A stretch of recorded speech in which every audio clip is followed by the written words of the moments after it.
இந்த மாதிரி அடுப்பு செஞ்சு வச்சுக்கிறது.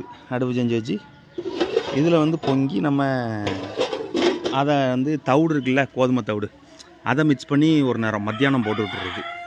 சரிங்களா? அப்போ சாயங்காலம் என்ன நேரம் கொடுப்போம் அப்படின்னு பார்த்தீங்கன்னா, இந்த தவிடு இந்த மாதிரி மாட்டு சாணம் இதெல்லாம் வச்சு புழு உற்பத்தி பண்ணுவாங்க.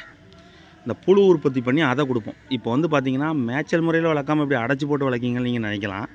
மேய்ச்சல் முறையில் அதுக்கு கிடைக்க வேண்டிய எல்லா ப்ரோட்டீன் எல்லா சத்தும் நாங்கள் வந்து இப்படி கொடுத்துட்றது. புழு அந்த பூச்சிகளை தின்னு தான் கோழிங்க வந்து அவ்வளோ ஒரு ஆரோக்கியமாக சத்தாக இருக்குதுன்னு சொல்லி நீங்கள் நினைக்கலாம்.